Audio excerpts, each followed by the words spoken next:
আসসালামু আলাইকুম ওয়া রাহমাতুল্লাহ। আমাদের অন্তর্বর্তী সরকারের প্রধান প্রফেসর ডক্টর মোহাম্মদ ইউনূস গতকালকে একটা অনুষ্ঠানে বলেছেন যে বাংলাদেশ জালিয়াতিতে চ্যাম্পিয়ন হয়েছে এবং তিনি এ কথাটা কেন বলেছেন সেটা আমি জানি না।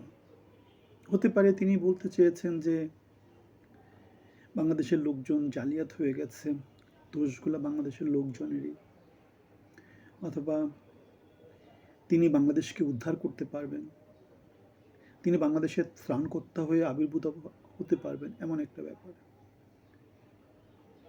সো আমরা যদি একটু খেয়াল করি যে বাংলাদেশের লোকজন যে জালিয়াত হয়েছে, সে জালিয়াত কেন হয়েছে? কারণ বাংলাদেশ সরকারগুলো ব্যর্থ হয়েছে। আমাদের যে সম্পদগুলো সেগুলোকে তারা ঠিকভাবে ব্যবহার করেনি। তারা কি করেছে? ব্যাংক ডাকাত, লুটেরা, খুনি, পলাতক, ঋণ খেলাপি, অশিক্ষিত, যারা বাংলাদেশকে ঠিকমতো যোগ্যতা দিতে পারে না, তাদেরকে দিয়ে বাংলাদেশের সরকার পরিচালনা করেছে। তারা কি করেছে? আলিবাবা 40 চোরের মতো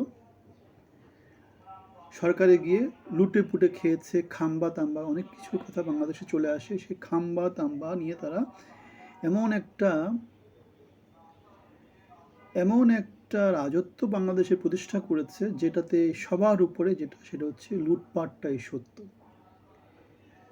তারা 5 বছরের জন্য ক্ষমতা যায়, লুটে পুটে খায়। তারপরে আরেকটা চক্র আসে, 5 বছর তারা লুটে পুটে খায়। মাঝখানে 5 বছরের মধ্যে 3 বছরই চলে জ্বালাও পোড়াও, দেশে আইনের শাসন, ন্যায়ের শাসন অথবা উৎপাদনমূলক কোনো কাজ কিছুই হয় না। তাহলে জনগণ তো সবসময় কাজ করে, জনগণকে কাজ করতে হয়। কৃষক তার কাজ করে, শ্রমিক তার কাজ করে, বিদেশে যে শ্রমিক গিয়েছে সেও তার কাজ করে। কেন? তার পেট চালাতে হলে তাকে সে কাজটা করতে হবে। এখন সরকার কি করছে? সরকার জনগণ থেকে খাজনা নিচ্ছে, জনগণ থেকে ব্যাট নিচ্ছে, জনগণ থেকে ট্যাক্স নিচ্ছে।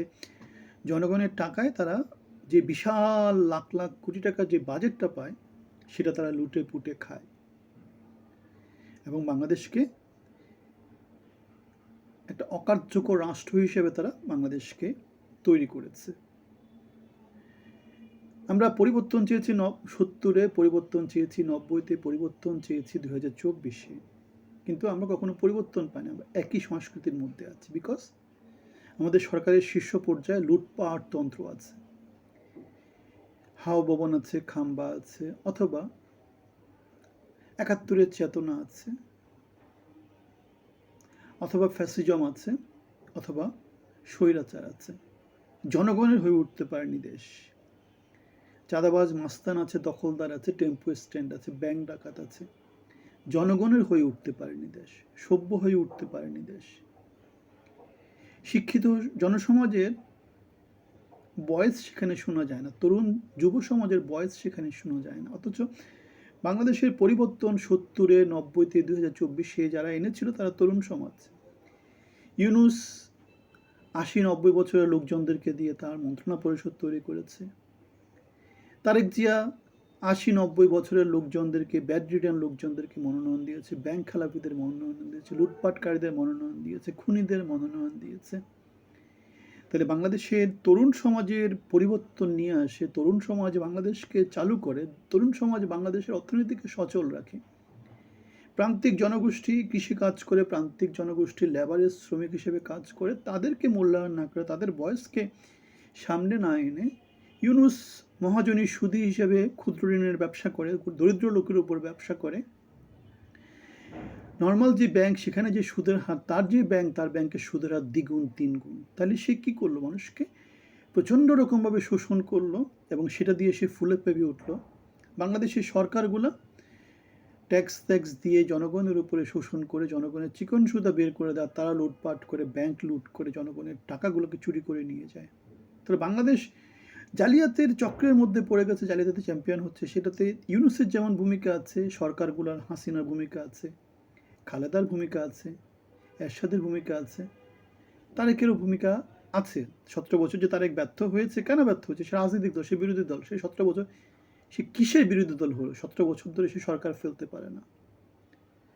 জনগণকে সে কীভাবে অর্গানাইজ করলো যে সে 17 বছর সরকার ফেলতে পারে না? পরবর্তীতে তরুণ বিপ্লবী আমাদের মতো লোকজন রাস্তায় নেমে হাসিনা সরকারের পতন ঘটিয়েছিল। সুতরাং সুধী মহাজন ইউনূসের মুখে যে জালিয়াতি, যেটা নিয়ে তিনি নিজেকে মানে এমন প্রমাণ করছেন, তোমরা সবাই জালিয়াত, আমি হচ্ছে গিয়ে